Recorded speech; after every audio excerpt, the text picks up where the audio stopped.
Okay, so it says that I'm live. My name is Michael Brown, and I am the founder and starter of True Speak, Winning Ways, a couple of other companies.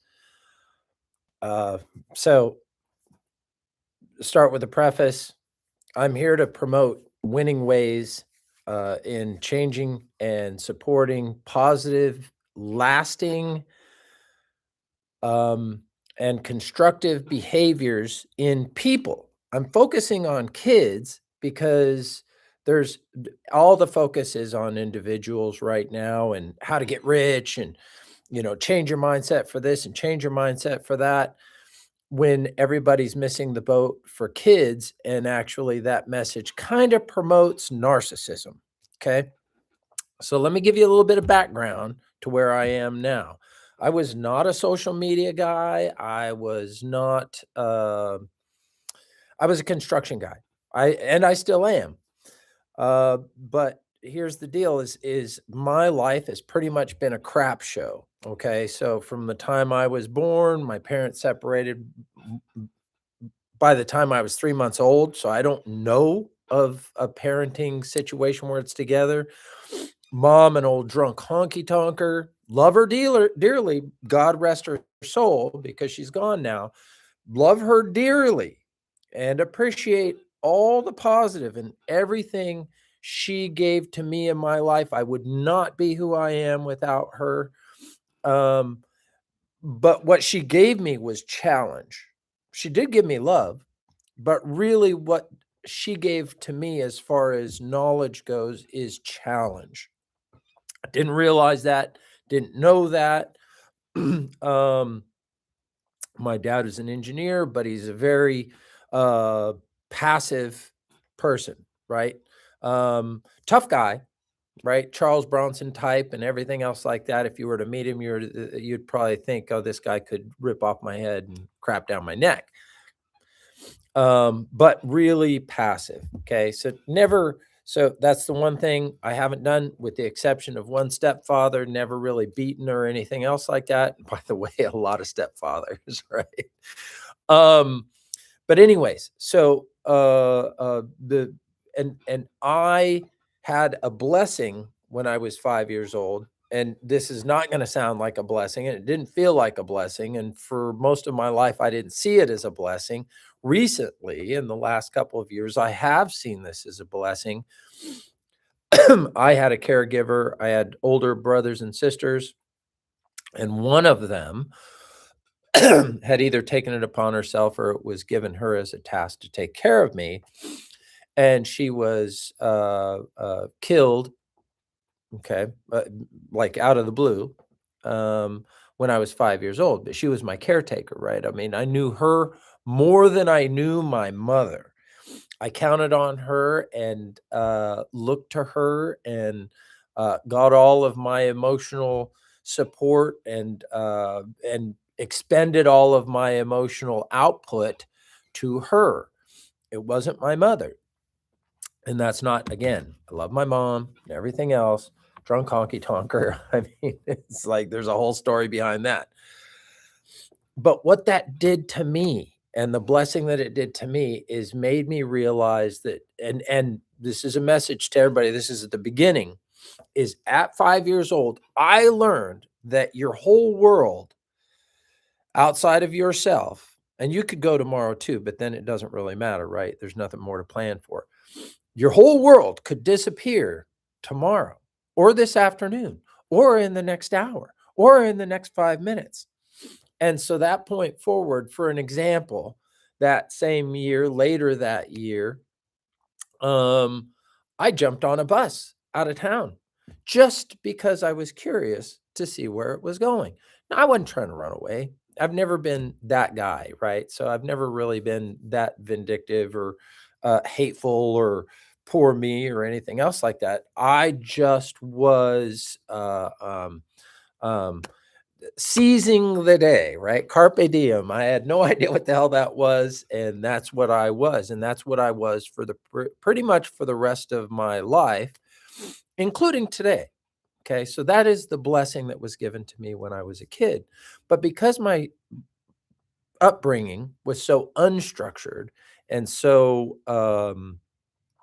self-guided, right? So a drunk honky tonker isn't giving a lot of advice, isn't giving a lot of structure, isn't guiding or suggesting proper paths for their kids. A very passive father, and two completely separate households, two completely separate sides of the country, is also not providing that, right?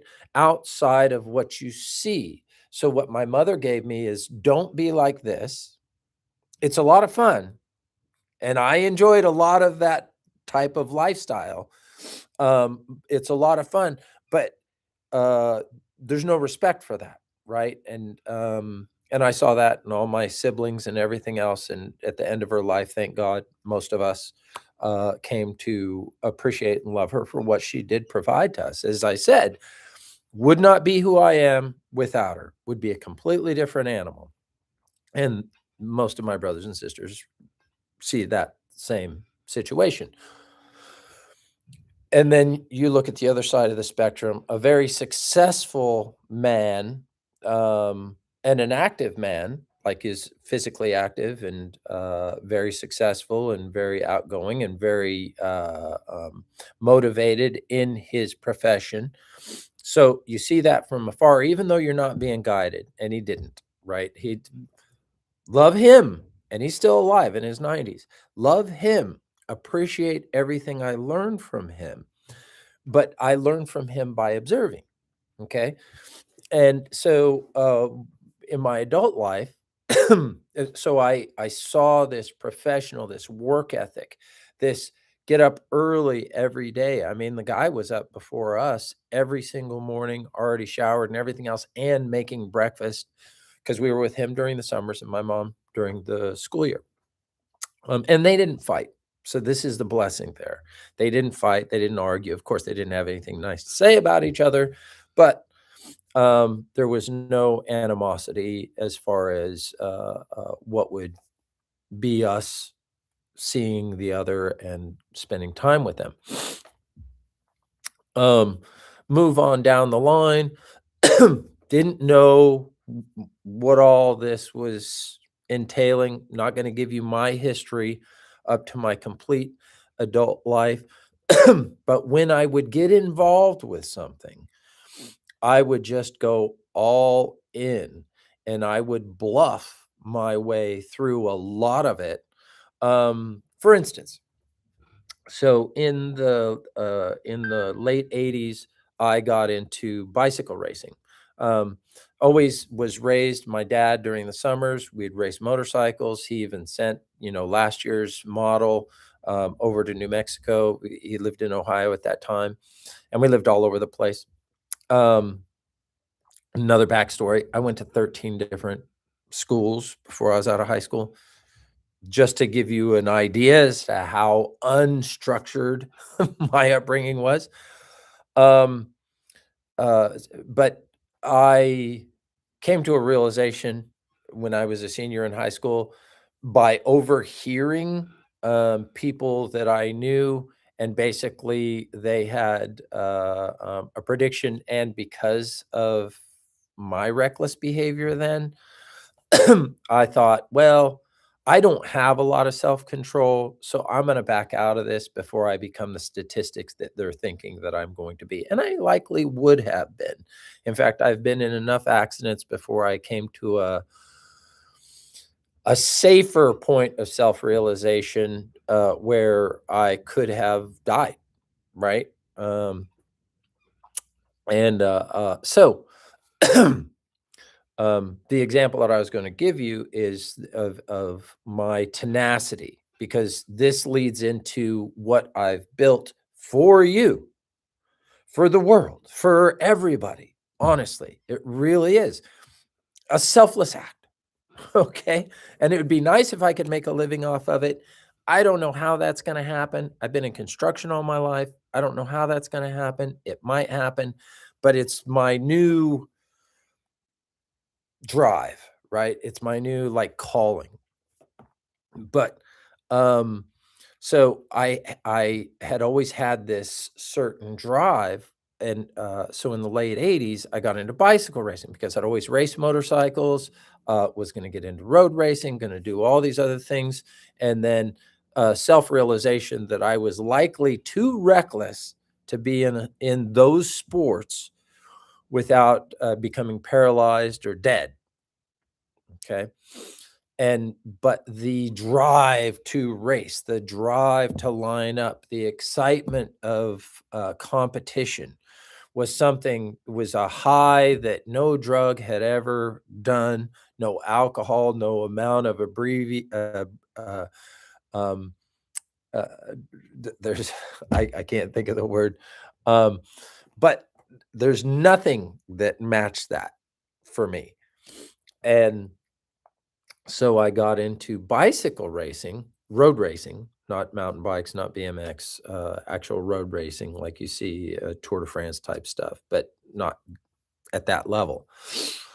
And progressed through that, to where in 95, I did actually get invitations to Salt Lake to the trials and everything else. And I had a certain amount of following, even locally among bicycle racers and fans of bicycle racing, and had made many of the national publications and things like that for my exploits. Um, uh, and the thing is and I trained like a bandit. I would train 4 to 5 hours a day with only 1 day off to recover. I bought coaching books, uh, Olympic training manuals, other countries' Olympic training manuals, because they were better than the US. Team training videos from professional teams. And I absorbed all this, journaled everything, kept track of heart rate, did self massage, did everything by the book because I was trying to succeed. I didn't know that I was developing some kind of method. Um, then, I met my first wife, had my daughter, and this was, oh, geez. So she was born in 94, so I was still pretty good at racing right up till then. And then after she was born, I started being very interactive with her, and I didn't know why, and I didn't even think about it. It's just that maybe it's because I didn't wanna see her not being cared for and not being I didn't want the same thing that I had grown up. Now I realize that. And so I was so involved in her life that when I divorced from my, first wife, she basically let me keep her. So the visitation that was normal back then was reversed, and it was simply because every morning I got up and made her breakfast. I had a car, did not use it. I transported her in a trailer and pulled the bike because I was still thinking I was gonna be a great racer. And so I was keeping up my training and everything else and taking her to daycare, going to work and everything else strictly on bikes and wheels and pedaling. And she was highly involved in that from very young age. And I only fell out of that because I just could not train enough to be competitive, and I cannot stand not to be competitive. I'm not lining up if there's not a possibility that I'll be up front, either winning or up front in the hunt. I'm not a I am not a happy will continue to do this as a hobby in the back of the pack. I'm not that guy, never have been, and I'm not going to be. Um, so that kind of gives you a preface as to moving forward into where I am now. And so I have other kids, and uh, and then later, I got talked into by my brother who never stopped racing motorcycles and never stopped being into motorcycles, into getting a motorcycle and starting to race motorcycles again. And so I did and started to get really good at that. Um, until I had a crash. It was a mechanical failure, not to say that I'd never fallen down by my own fault, but it was a mechanical failure on a new motorcycle that I was testing. And of course, you don't necessarily, unless you're rich or belong to some kind of a team, a factory team, you're not given a bike off of the showroom. If you're doing it by yourself, you're pretty much to your own devices. And so I bought that. It's okay. One of my partners walked in the office. So if you're doing that, you're probably buying a used bike and then retrofitting it to race. And so I had done that. I had bought it from a racer in New Orleans, and it wasn't already retrofitted to race. It was bought and then taken to a track. And then the story goes, his son crashed it and decided he didn't want to race anymore. He wasn't or wasn't proficient enough or just didn't want to put in the time or whatever. So I bought this motorcycle, a great deal, and there was nothing wrong with it. But in at NOLA, they at that time, I don't know if they still do, they had pea gravel. And what pea gravel is small round rocks, small round rocks. And so if you crash into the runoffs, it's likely the inside of your body work and cracks and crevices get this pea gravel in it. Well, the throttle body cable there's a tray on an R6 that is a guide for the cable, and somehow one of these rocks landed perfectly in this little guide tray for the throttle cable, and had not caused a problem until I blipped the throttle. High speed going into turn 1 at Jennings GP on this bike, expecting and trail braking. And trail braking on motorcycle is you basically only touch the back brake to unsettle the rear and to make it be able to move around. So the back brake it's necessary to go fast, but it's not really a slowdown mechanism. It's more of a handling mechanism on a road race motorcycle and or in road racing. Okay, that's not to say so on the street, but even on the street, I've been in situations where the back brake I've used it just to kind of broad slide the bike along with the front in order to avoid a collision. However, getting off point. So So when you go into a corner, you downshift it. I had no quick shifter on this thing, so I pull in the clutch and I downshift the correct number of gears because this is not my first lap. And coming off, and the main straight is the fastest straight at Jennings. Is it? Might be the back straight actually, but anyways, the front straight I'd say is the second fastest straight. But then it has a pretty good left-hander. And so I'm trail braking the front. So you got your hand on the front brake, not crazy hard. Initially, it's crazy hard, but then you sort of lay off of it as you're coming into the corner. As you turn in, you just gradually lay off of it. And you're also on your clutch to release the clutch while you're giving a little bit of throttle to moderate your speed going through the corner. Well, going into the corner, and it becomes mechanical. You do it so many times, it becomes mechanical, and so the throttle stuck open. Yeah, let me get through this quicker. So let's just say the throttle stuck open. That piece of pea gravel got wedged in the cable while I was still wide open, and I didn't it didn't register that the motor was still screaming like a banshee when I let the clutch out. And I didn't dump it, I just let it out. And the back end was already a little unsettled because I had trail braked into this corner, so it was set up. And so instead of having this gradual throttle and acceleration and control over how much the back end may or may not step out, it was wide open by the time I had the clutch out, and it spun around, high-sided me. Short story, I broke my back in 3 places. So that was the end of that, and it was also the beginning of my last son.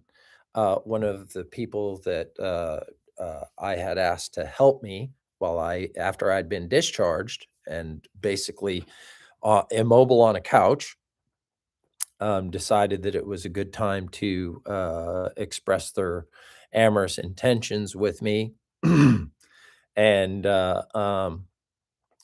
my son was conceived while, while I had a broken back laid up on a couch. And so I am so thankful for my son, but the circumstances are really rotten.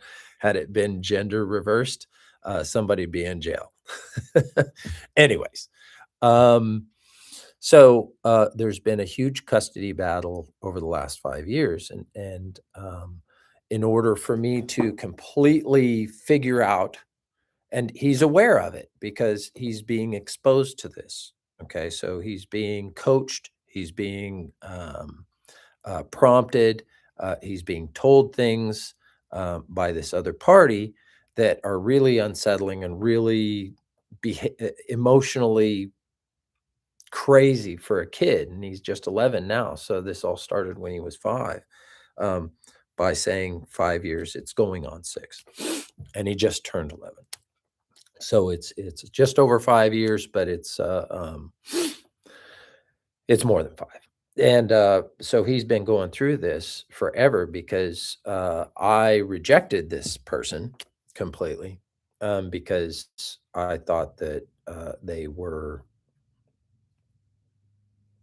uh, not something I would want in my life, and it's unfortunate that there's somebody that is in, his life. However, it is fortunate because everybody, like I told you about my experience with my mom, my father, I wouldn't be who I am without them. He is not gonna grow into the successful, strong man that he is going to be without her, without actually having all this adversity, without actually having all this hardship. But so in the last 5 years, I have constantly referenced, behavioral studies. You know, I've seen things in him, how to change this, like he was coached into lying, and he's still not entirely honest all the time. But how do you redirect that? How do you do this? How do you do that? Um, how do you build his self-confidence when it's constantly being torn down, 50% of the time? So I have 50-50, 100% shared custody. I think the judge at the initiation of this thing kind of saw how nuts it was. And so she went and did this. And that has turned out to be standard practice in Florida. However, when this was initiated, it wasn't. But I think the judge saw through a lot of it. I mean, there's claims at DCF and all kinds of other stuff, and they've all been unfounded.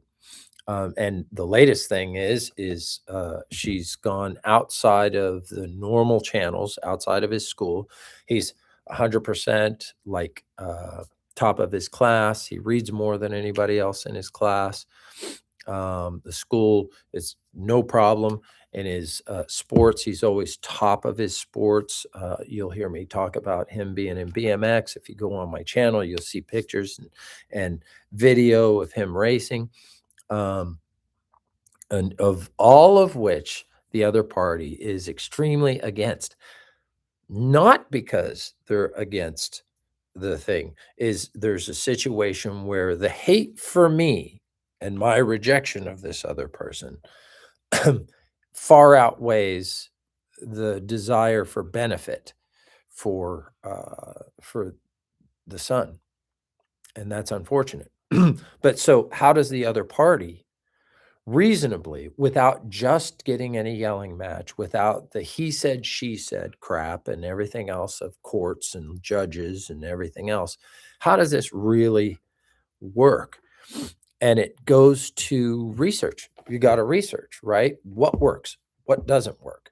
Uh, I've done all this and I had all this adversity and stuff like that, at least as much as he has. How did I get through it?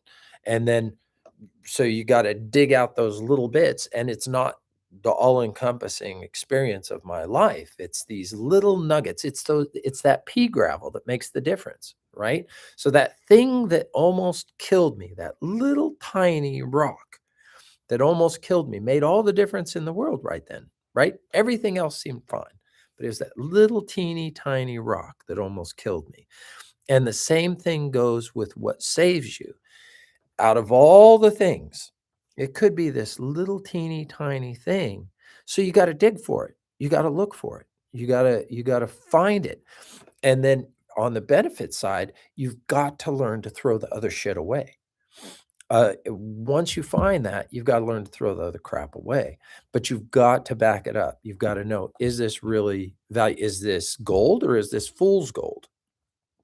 And you do that. And today's world is a magical place, and it's a magical place because I've always been a library person. Every library in existence is available to you right here. If you use this properly, instead of to make you more dumb, because most people use this as an intelligence vacuum. Like they take every bit of their intelligence and throw it away into this thing, into mindless, mind-numbing stupidity uh, that serves no purpose other than to possibly make somebody else rich. However, you can do the reverse. And without harming this at all, without harming anybody else at all, you can glean just about anything that you want out of this. Be discernible, be analytical, be very critical of the information that you get from it, because it'll tell you anything that you want to hear. But sometimes, a lot of times, maybe even more than half the time, what you want to hear is not the truth. Okay. And also what you think or anticipate and you see it, it may expose some things that you might want to throw away in yourself. And that is what I did. And I took notes, studied very hard, um, figured out the right methods, um, and the stages and the subjects, right? So what I did with this thing, and yeah, this is promotion for this. And like I said, this is probably not going to make me rich, because this is like $13 on Amazon, right? Less than 13 bucks, 12.99 or 12.98 or something like that. But it comes down to repeatable actions, right? Repeatable. And so I call it 7-pillar system. And it's 7 subjects repeated 7 times throughout the year. So each subject has a week focus, 1 week focus, where and it's accountable. So this was designed because I'm more focused on the kids than the adults, but it takes into account being accountable. And that's not just for the child, it's also for the parents, right? And by being involved in this with the parents, and here's all you need is what does it say? A pen, 10 minutes a day, honesty, that's being honest with yourself, and consistency. Do it every day. And if you are late one day, do it before you go to bed or something else like that. And it's really, and then it starts. And every week is this. It's a front and back page, and it gives you the pillar. Here's the pillar. This one's strength builds struggle builds strength. And then it gives you every single day something to focus on this subject. And then at the end of the week or the same day, you could make notes over here. And this is like wins this week, of course, but then hard moments, what I learned, and then the days that you actually completed, and then you circle the amount of days that you completed. So you be self-honest with yourself. And so what this does is it builds. So like I said, when I was very successful in the sport that I was in, I journaled because I wanted to be successful, and I looked up what it took to be successful. I looked up all these training manuals and everything else. And one of the things they said is keep a journal. And these are the things that you need to keep in your journal. Ta-da! You want to have really good behavior. You want to build yourself as a strong, solid person, or build your kid as a strong, solid person. These are the basic subjects, right? So, and then we'll get into those. So like I narrowed it down into discipline, which is discipline over motivation. Discipline over motivation is discipline's different than motivation, right? If you need to be able to do stuff whether you're motivated to do it or not, right? So, and then there's ownership and accountability. So whether you're right or wrong, it belongs to you. It's not blaming somebody else. And then be accountable, which means that I did something wrong. Oh, crap. Let me own up to it, fix it. And if you do that, and if you train that, you'll feel better and your kid will feel better. Gratitude in the grind. When things are hard, do you find something to be thankful for? Hmm? Do you? Because that's really important, because otherwise you just end up depressed. Okay. And then emotional strength. And we get into that depression and everything else like that, or feeling sorry for yourself, or sad because something didn't work out, or mad because something didn't work out or somebody did something. Got to take a deep breath, man. You got to, otherwise everything else falls apart. These are all things that need to be solid in your life and your kid's life in order for things to work out, right?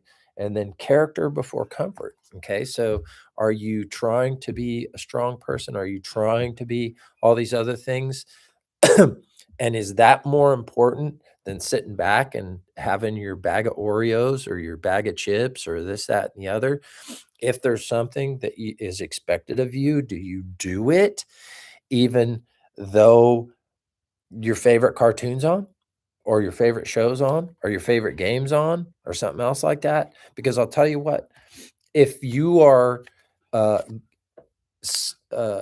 substituting your responsibilities for things that don't really matter in your life, you could be a crazy fan for a certain team, but if you will put aside your responsibilities in order to watch that team, if you don't do your responsibilities, plan ahead, and make sure that everything's taken care of before you start watching that thing, and or let things go so that you can subvert, you're choosing comfort over that.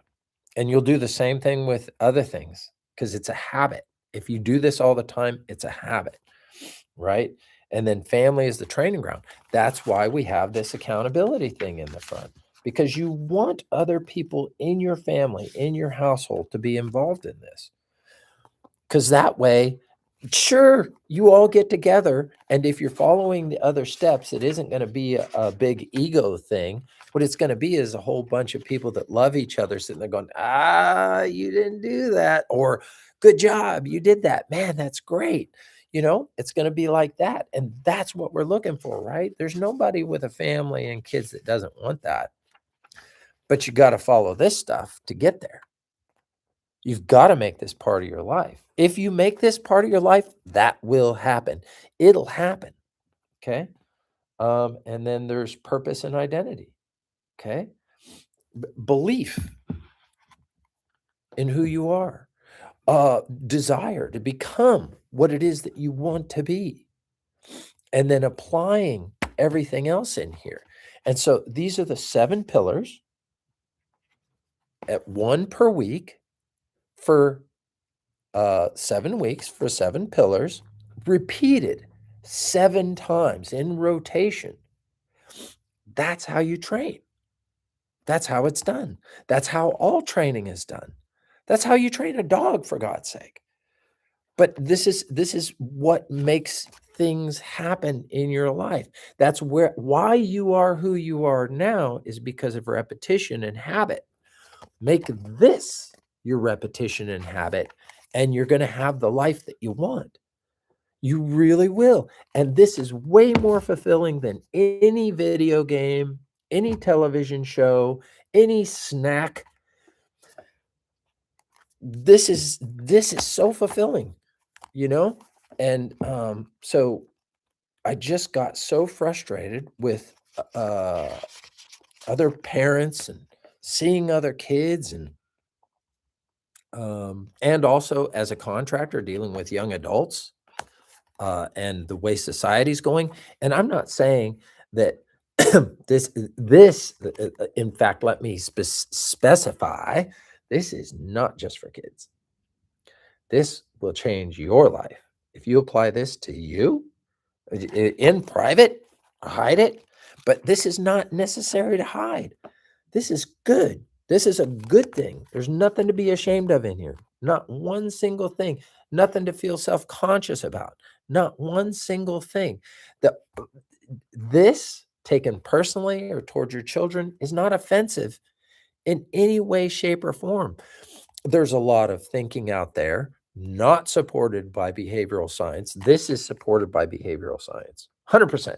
Can't find anything in here that isn't supported by behavioral science. By behavioral science, I mean studies, real studies over time, documenting and recording behaviors over time and the end result. That's what this is. The other stuff is feel-good stuff. What's popular? Like, oh, how do you feel today, Johnny? Great, crappy, blue. It's like open-ended is not the way to build anything. Okay, that's like throwing all the parts for your tools and all of the materials for a house on a job site and not have a plan on how to put it together, and no knowledge on how to use the tools. You're not going to have a house. You can throw everything over there in a pile, and until you have a plan, know how to use the tools, and apply things in the right process, you don't have a house. You just have a pile of junk. And that's what this is. This is the cheat code. This is and it's for nothing. It's like, honestly, I am not getting rich off of less than $13 a pop on these things. I'm not, and it's solid. This is a year's worth of work. And there's no competition to sit there and say, oh, I'm doing this and my neighbor isn't. I'm going to be better and my neighbor's not. You want this for everybody. I want this for everybody. I want this for my neighbor. I want this for my kid's team, all the kids on his team. This just came out in print. I don't have enough copies for all of them right now. Otherwise, I just do it. And I'm not rich. Otherwise, I just do it. Anyways, I guess that's the end of this. Let's see if anybody pays attention or if everybody still has their head up their ass.